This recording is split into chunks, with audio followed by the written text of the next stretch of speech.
Hey guys, in this video I'm just going to show how to remove this band.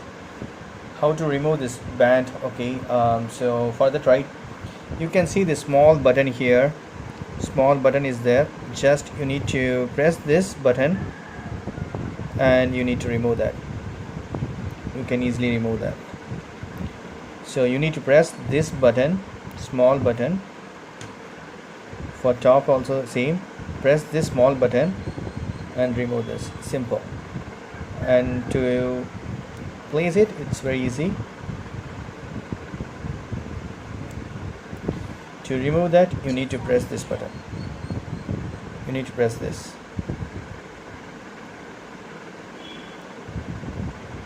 That's it. Simple. That's it. Hope this video is very much helpful. Thank you so much. Bye.